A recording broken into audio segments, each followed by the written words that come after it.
Hello, Math 186 students. Now we are on chapter 7, which is called medication labels. I know you're going to enjoy this one because it's not many problems to do, only a few. But I want you to read, if hopefully by now you have your textbook on interpreting a medication label. So, of course, you're going to have the drug name, which are the medications that are prescribed by, their trade name. Like you have a brand name used for marketing like Tylenol. But then you have acetaminophen as the generic name. So you have generic, chemical, or official name, the name given by the company that first manufactures the drug. All right, and then you have, we won't call them knockoff drugs because that's not right. We'll call them generic, okay? Like Tagamet, okay? And that's going to be not generic, the form of it, all right? Maybe the Somtidine tablets will be more appropriate. And of course, they'll give it different other names. So then, of course, you have your trade, brand, or proprietary name. All right, this is the commercial or the marketing name that the pharmaceutical company gives a drug. It is printed in bold, large, or capital letters on the label.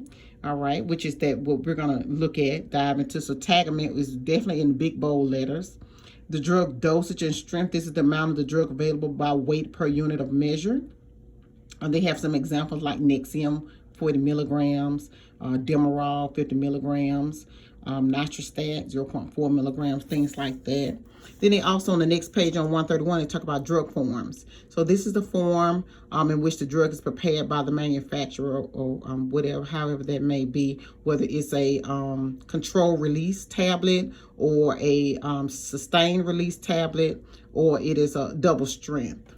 Okay, and then you have drug quantity, the total amount of the drug in the container, whether it's 100 tablets, 30 capsules, or it's 10 milliliters. All right, so they also give you an example because I'm not sure if you have your book, but they have label alerts. They have the lot number, which is usually, and also lists the expiration date. They have the barcode for scanning. It's kind of to track. You want to make sure you want to be able to track everything. It's like having a paper trail.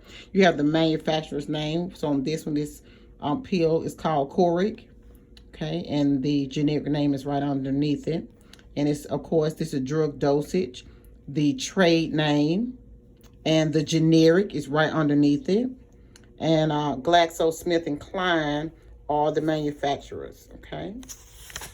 So just looking at just the examples, just in case you don't have your text, that's why I'm zooming in on the actual textbook. The drug route, is it going to be oral, IV, intramuscularly, rectal, topical? Is it going to eye? Is it optic?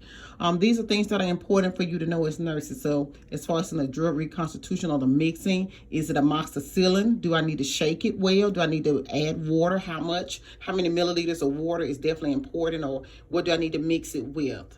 All right, the drug manufacturing information. So drug labels are needed. Of course, you need the NDC code from different drugs, as well as the barcode. And you have to have precautions. Let me know what's wrong with it. What does it cause? Does it cause me to be dizzy? Does it cause me, can I drive a car if I take the medication? So those are definitely important. So let's just do one, because I know you can definitely dive into it on your own.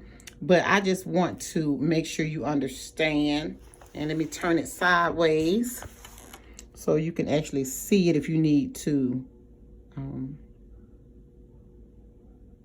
stop the video so you can kind of get a good understanding of what's happening. Okay, so this drug label is asking for the generic name.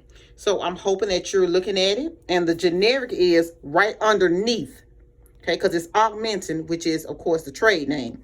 But the generic version of it that I know I have, I get my daughter all the time, it's called amoxicillin. Okay. All right. I rarely see the clavulanic potassium on mine, but it is a generic name. Okay. So that will be the generic name that I want you to put for number 1. Okay. Amoxicillin. Okay. / all right, the other word, potassium. Okay. The next one is asking for dosage strength. Okay, well, where would I find that? Right here. 200 milligrams / which it means per 5 milliliter. I want you to write the word 200 milligrams per 5 milliliter. Okay, good. For number 3, what are the precautions? What do I need to do? Okay, so let me turn it on the label side. All right, the precautions are usually in bold. Keep tightly closed. Shake well before using. Must be refrigerated. Discard after 10 days. Those are the precautions. Okay. If it asks you the next one, let me look at the next one. Question. It says reconstitute. Let's see, let me fold it down. Okay. Blank reconstitution. All right, so what do I need to do to make this medicine work properly? Okay, because of course, you know, it's a powder form. All right, so here we need to add approximately 2/3 of total water for reconstitution. You just write that. Add approximately 2/3 of total water for reconstitution. That's the answer to number 4. Okay. All right, number 5 asks for the reconstituted dosage. Reconstituted dosage. All right, so let me look at the label. Okay. Let's see what it has here. See if I can find it. Let me turn it on its side. Now let me look at the label. I'm just looking. Oh, so it's right here. It's right here. When reconstituted, each 5 milliliter contains 200 milligrams. So the powder form of amoxicillin, because I know some of us, I don't know, may have used it, but I remember always going to the pharmacy, I always add water. So of course, if it's 5 milliliters for each, for as far as in the powder form of the then they add water, it definitely gives it to 200 milligrams. So the answer for number 5, let's see, how would I want you to write that? You could say each 5 milliliter contains 200 milligrams. You can just write that. Okay, it's after I mix it with water. All right, and then that last question, drug volume after reconstitution. All right, so let's see, drug volume after reconstitution. All right, right here where it says total. Okay, the total after they mix it with water, total 50 milliliters. That's the drug volume after reconstitution.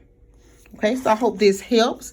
I know it's only a few. So let me zoom in just in case you don't have your textbook yet, so you can stop it.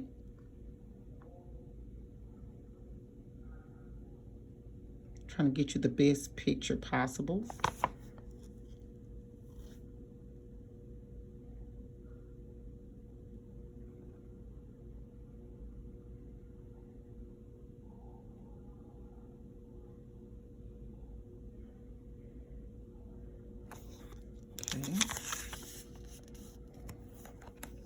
Well, I'm looking at the end of the chapter review, guys, and I'm thinking, I don't know if I think I just want you to really work on the labels part. Okay.